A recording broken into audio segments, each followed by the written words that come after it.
Students, आज हम poem number 4 Saddu माडदिरू, आवाज़ मत करो, शोर शराबा मत करो, डोंट शाउट, ये पोएम का मीनिंग होता है। तो इस पोएम के अंदर राइटर ये बताना चाह रहा है कि इंसान अपनी जिम्मेदारियों को बग़ैर शोर शराबा किए हुए, बग़ैर लोगों को बताए हुए, जताए हुए अपने खिदमत अंजाम देना चाहिए, कहता है राइटर। ಸಿ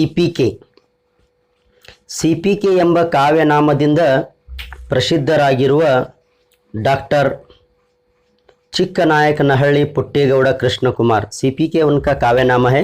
पूरा नाम डॉक्टर चिक्कनायकनहಳ್ಳಿ पुट्टेगौड़ कृष्ण कुमार ಅವರು ಕೃಷ್ಣರಾಜನಗರ ತಾಲೂಕಿನ ಚಿಕ್ಕನಾಯಕನಹಳ್ಳಿಯಲ್ಲಿ 1939 के अंदर पैदा हुए। ಇವರು ನಾಗವರ್ಮನ ಕರ್ನಾಟಕ ಕಾದಂಬರಿ ತೌಲ್ನಿಕ ಮತ್ತು ವಿಮರ್ಶಾತ್ಮಕ अध्ययन ಎಂಬ महाप्रबंध की PhD पदवी, इस किताब पर इनको PhD डिग्री हासिल हुई है। ವಿದ್ಯಾರ್ಥಿ ದೆಸೆಯಲ್ಲಿ ತಮ್ಮ ಕವನಕ್ಕಾಗಿ BM ಶ್ರೀ ಅವರ ರಜೋತ್ಸವ सुवर्ण पदकವನ್ನು ಪಡೆದಿದ್ದರು। स्टूडेंट लाइफ में ही इन्होंने नज़मों को लिखना शुरू किया था। उसी वक्त में इनको एक अवार्ड मिला था BM श्री के नाम से। इनकी किताबों के नाम तारासुख ಇವರ ಮೊಟ್ಟ ಮೊದಲ ಕವನ ಸಂಕಲನ, पहला इनकी नज़मों की किताब। CPK ಅವರ ಮುಖ್ಯ ಕೃತಿಗಳೆಂದರೆ ಅನಂತ ಪೃಥ್ವಿ, ಬೊಗಸೆ, ಕನ್ನಡ ಚತುರ್ಮುಖ, ಕಾವ್ಯಾರಾಧನಾ, ಜನಪದ ಪ್ರತಿಭೆ, ಪರಿಭಾವನೆ, ಸಾಹಿತ್ಯ ತತ್ವಗಳು, ಪಾಶ್ಚಾತ್ಯ ಕಾವ್ಯಚಿಂತನ, ಕನ್ನಡ ನಾಗಾನಂದ, ಕನ್ನಡ ರತ್ನಾವಳಿ ಮುಂತಾಗಿ ಸುಮಾರು 300 कृतिಗಳನ್ನು रचिसिद्धारे। 300 किताबें इन्होंने लिखी हैं। इनको बहुत सारे अवार्ड मिले हैं, देखिए यहाँ पे। हाँ, संघ ಪ್ರಶಸ್ತಿಗಳು ಹಲವಾರು, ಮುಖ್ಯವಾಗಿ ಬಸವ ಸಾಹಿತ್ಯ ಶ್ರೀ, ವಿದ್ವತ್ ಶಿರೋಮಣಿ, ಹನಿಗವನ ಹರಿಕಾರ, ಕರ್ನಾಟಕ ಸಾಹಿತ್ಯ ಅಕಾಡೆಮಿ ಪ್ರಶಸ್ತಿ, ಜಾನಪದ ತಜ್ಞ ಪ್ರಶಸ್ತಿ, ರಾಜ್ಯೋತ್ಸವ ಪ್ರಶಸ್ತಿ, ಚುಟುಕ ರತ್ನ ಪ್ರಶಸ್ತಿ इत्यादि। इवर 2011 2011 में गंगावती में ನಡೆದ, गंगावती के अंदर होने वाला 78 अखिल भारत कन्नड़ साहित्य सम्मेलन के ये अध्यक्ष भी बने थे। इस पोएम को बगोसे कवन संकलन से लिया गया है। तो जैसा कि मैं आपको बता रहा था, इस पोएम के अंदर CPK ये बताना चाह रहे हैं, इंसान अपने खिदमात को किसी को बताए बगैर या किसी को दिखाए बगैर अपनापन, मैं जो कहता है ना इंसान, मैं किया हूँ, ये छोड़कर खामोशी के साथ अपना काम करके गुजरना चाहिए, कहता है। उसके लिए बहुत सारे मिसालें भी दिया है इसने। कुदरत के जो बहुत सारे ऐसी चीज़ें हैं वो अपना काम खुद करते हैं। तो हम पहले वर्ड्स मीनिंग देखेंगे, उसके बाद में फिर पोएम की एक एक्सप्लेनेशन समरी देखेंगे। इब्बनी मंजिन हनी, फॉग यानी शबनम की कतरें जो पत्तों पर, घास पर गिरी होती है सुबह सुबह। ओलू अंते, ओलू का मतलब ऐसा, अव्यय है ये अव्ययಗಳು बोल को ग्रामर में आता। त्वरे, क्री का मतलब क्या नहीं, वो क्रियापद, वर्ब, एक्शन वर्ड। त्यजिसु, छोड़ देना। त्वरे का मतलब दो होता है, क्रियापद में आया तो छोड़ देना, ना का मतलब नाम पद में आया तो नदी। बिरुदु, अवार्ड। मिडुकु नडगु, कांपना। रेवु, बंदरू, हड़गु निल्लुव स्थल, जहाज रुकने की जगह, जिसे हम बंदरगाह कहते हैं। अलते, अल्लवे, ऐसा नहीं क्या, ये भी एक अव्यय है। तिमिर, वेरी इंपॉर्टेंट वर्ड है ये, मीनिंग कत्तले, अज्ञान। एक मतलब होता है अंधेरा, एक मतलब होता है कि जिहालत। इल्म एक रोशनी है और जिहालत की तस्बीह जो है ना हमें अंधेरे से देते हैं। ध्वनि तत्सम, धनी तद्भव। तत्सम उस वर्ड को कहते हैं हम जो संस्कृत से कन्नड़ के अंदर सेम टू सेम यूज़ होता है, वह तत्सम। संस्कृत से ही कन्नड़ में आकर कुछ वर्ड जरा चेंज हुए, कुछ वर्ड पूरा चेंज हुए, उसको हम तद्भव कहते हैं, और दोनों का मीनिंग एक ही होता है। मद्दु, सीढ़ी व वस्तु, बारूद जो पटाखे में वगैरह होता है, जिसको लगाने के बाद में वो ज़ोर से धड़ाम से आवाज़ करते हैं। रविकर सूर्य किरण सूरज की किरणें सोंकु सोकु तागु लगना छूना लगना ये थे वर्ड्स मीनिंग। अब थोड़ा पाठ प्रवेश हम देख लेकर मुख्तसर तौर पर पोयम को एक्सप्लेन करेंगे। तो ये पोयम के जो पैराग्राफ नंबर 1 पैराग्राफ नंबर 2 इससे पहले इसका समरी पूछा गया था। तो पैराग्राफ नंबर 1 और 2 आप याद कर लीजिए, इसकी समरी एग्ज़ाम के लिए बहुत इंपॉर्टेंट है। एक मर्तबा लॉन्ग क्वेश्चन भी पूछा था इसके अंदर 4 मार्क्स के लिए। तो ये एक बहुत ही इंपॉर्टेंट पोएम है और बहुत इजी भी है, तो समरी को याद रखिए।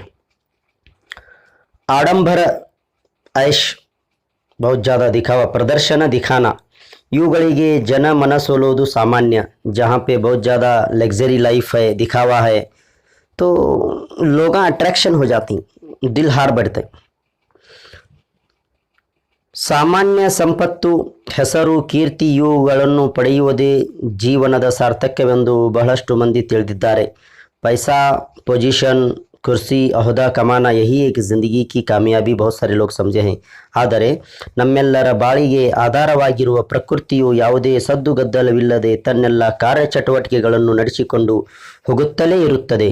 लेकिन इंसानों की ज़िंदगी की जो हयात का जो मेन वजह है कुदरत है। कुदरत नहीं तो इंसान नहीं रह सकता। धूप, बारिश, हवा सब कुदरत से मिलती है। तो कुदरत के अंदर जितने भी बहुत सारे काम हैं कुदरत करता है, लेकिन वो बगैर आवाज़ के करता है। जैसा सूरज निकलना बगैर आवाज़ के, फूलों का खिलना, तारों का चमकना, ये तमाम चीज़ें वो अपना काम कर रहे हैं। ತನ್ನೆಲ್ಲ ಕಾರ್ಯಚಟುವಟಿಕೆಗಳನ್ನು ನಡೆಸಿಕೊಂಡಲು ಹೋಗುತ್ತಲೇ ಇರುತ್ತದೆ। ಆಕಾಶದಲ್ಲಿ ನಕ್ಷತ್ರಗಳು ಮಿನುಗುತ್ತಿರುವುದು, आसमान के अंदर सितारे चमकना, कामन बिल्लू गोचरवागुವುದು, कौसे कज़ा नजर आना, कितना खूबसूरत होता है लेकिन बिल्कुल आवाज़ नहीं करता। पुष्प अरಳಿ परिमಳ ಸೂಸುವುದು, फूल खिलकर खुशबू को महकाना, ಕಾಯಿಗಳು ಮಾಗಿ ರಸಭರಿತ ಹಣ್ಣು ಆಗುವುದು, कच्चे फल पककर मीठे फल बन जाना। ಇಂತಹ ನೂರಾರು ಅದ್ಭುತ ರಮ್ಯಗಳು ಪ್ರಕೃತಿಯಲ್ಲಿ ನಿತ್ಯ ನಿರಂತರವಾಗಿರುತ್ತವೆ। ऐसे बहुत सारे सौों के तादाद में कुदरत के अंदर ऐसी चीज़ें होते रहते हैं। ಅವು ಎಂದಿಗೂ ತಮ್ಮ ಕಾರ್ಯದ ಬಗ್ಗೆ ಹೇಳಿಕೊಂಡಿಲ್ಲ। कभी भी एक दिन भी वो अपने काम के बारे में नहीं बोले। ना सूरज बोला, ना चांद बोला, ना सितारे बोले, ना फल ना फूल बोले कि हम खिल रहे हैं, आइए हमें देखिए। वो अपना काम कर रहे हैं। ಆದರೆ ಮಾನವ ಸಣ್ಣ ಕೆಲಸವನ್ನು ದೊಡ್ಡದಾಗಿ ತನ್ನಿಂದಲೇ ಸಾಧ್ಯವಾದದ್ದು ಎಂದು ಪ್ರಚಾರ ಮಾಡಿಕೊಳ್ಳುತ್ತಾನೆ। इंसान छोटे छोटे काम करता है और मैं किया यही बोलते हुआ फिरता है।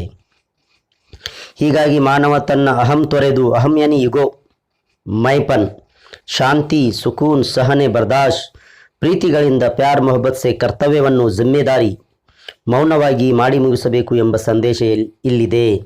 इंसान अपनी जिम्मेदारियों को बखूबी खामोशी के साथ, सुकून के साथ उसको करना चाहिए, उसको पाए तकमील तक पहुंचाना चाहिए, उसको अंजाम तक पहुंचाना चाहिए, कहता है पाठ प्रवेश के अंदर राइटर।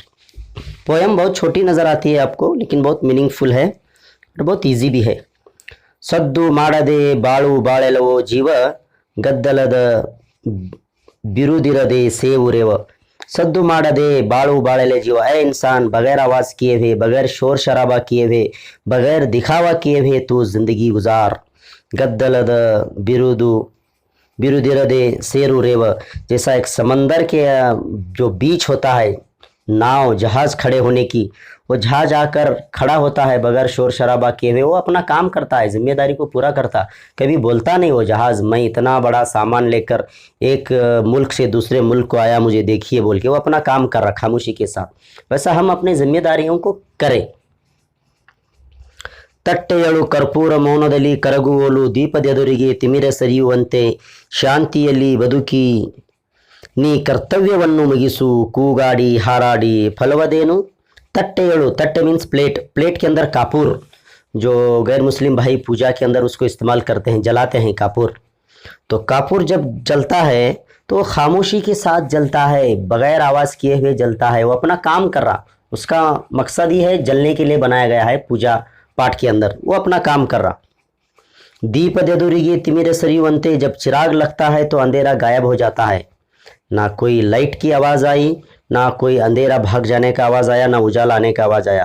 उजाला जैसे ही आया अंधेरा गायब हो गया, वो काम कर रही, उजाला अपना काम, अंधेरा अपना काम, ठीक है, बगैर आवाज़ के। शांतियली सुकून के साथ बदुकिनी कर्तव्यವನ್ನು मुगिसु, तू अपनी ज़िंदगी को गुजार। कैसा? अपने जिम्मेदारियों को, कर्तव्य रिस्पॉन्सिबिलिटी। कूगाड़ी हाराड़ी फलवदेनु, चिल्लाना पुकारना शोर शराबा करना, इससे क्या फ़ायदा? कुछ फ़ायदा नहीं, दूसरों को ही तकलीफ़ है। तो पहले पैराग्राफ के अंदर क्या बता रहा है उन्हें? जैसा कापूर की मिसाल दिया, खामोशी के साथ जल रहा है। जैसा चिराग की मिसाल दिया, जब वो जलता है तो रोशनी आती है, अंधेरा भाग जाता है। तो इसी तरह तू अपनी जिम्मेदारियों को खामोशी के साथ करता जा। आखिरी पैराग्राफ, हसी सौदे, हसी सौदे मतलब कच्ची लकड़ी, बुसुगुट्टी धनी नेत्तु बदलते। कच्ची लकड़ी जलाने बैठे तो एक तो जल्दी जलती नहीं और उससे धुआं आता, और धुआं पूरा घर भर जाता। धुएं से तकलीफ़ होती है हमें, है नहीं, धुएं से तकलीफ़ होने लगते हैं। बुसुगुट्टी मतलब सब तरफ धुआं फैल जाना।